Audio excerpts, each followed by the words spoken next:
Voices of Today is proud to present Not Just a Piece of Cake, Being an Author by Hazel Edwards, award-winning author of There's a Hippopotamus on My Roof Eating Cake.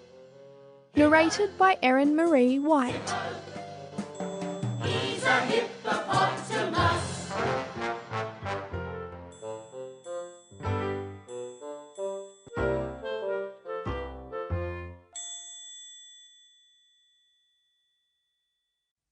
Acknowledgements. Kim Edwards, Mish Layett, and photographer Mary Broom. Chapter 1. Anecdultery.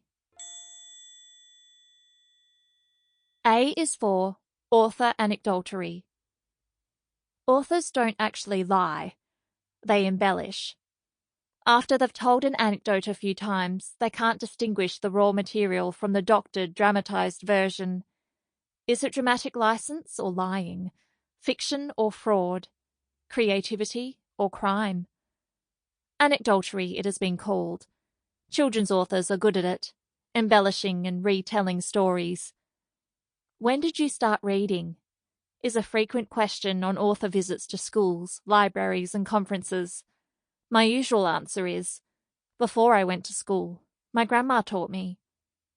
Now I think that is true, but I'm not absolutely sure about any early fact now. My grandmother read to me daily, as due to working parents, she was my minder before and after school. I can remember being disappointed with the first day at school because they wouldn't let me take the new library books home. I'd been looking forward to a new supply of stories, as I knew all my very Baptist grandma's biblical stories. The missionary serials about Fijian and Chinese converts were gory, and I had to pretend to need to go to the toilet to miss the bloodthirsty bits. Grandma was convinced I had a weak bladder. I can also remember a teacher, Miss Hugo, from grade 2, who yelled at me, accusing me of lying. Because I'd read all the beginners' books within the classroom library, I'd been permitted to borrow one book from the grade 2 shelves in the classroom next door. I chose carefully at 3:30 p.m. and returned it the next day to Miss Hugo. "How dare you say you read this book last night? You're a liar, and you know what happens to little girls who tell lies." Certainly I knew all the biblical odds about breaking the 10 Commandments. I never went near her classroom library shelves again, but it didn't stop my readerholism. I remember her as an alarmingly large woman with a shelf of a bosom. Coincidentally, when I was 17, I recognised her on a city tram. I was now taller. She was tiny, but still with a shelf-like bosom which I imagined stacked with unread library books. Today I wonder where she would carry e-books. Authors have always claimed dramatic license to play around with events, so the published stories are more interesting for the reader or viewer. I'm not just talking facts, such as dates here, but more a matter of interpretation. Unlike sports people who can measure how far or fast they run or swim, an author's challenges and viewpoints are only measurable by fans and their questions.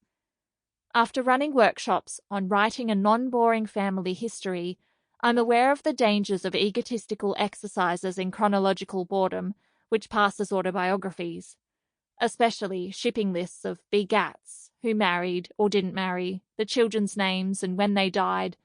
Dead boring stuff. Also, I'm conscious of how relatives reinvent the past to make their present look acceptable. After a recent visit from an interstate relative and long chats about common ancestors, I've realised that my interpretation of some relatives is entirely different.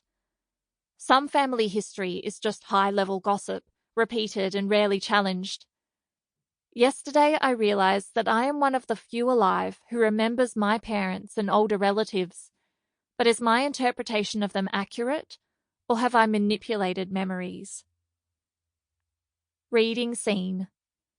My stock answer is, my grandma taught me to read before I went to school. I've said it so often now that I can't get my mind around a picture of it. Can I see her with the book in her hand? Can I see myself mouthing the words? No. Did I invent that just so I seem intelligent? The only pictorial... Sample complete. Ready to continue?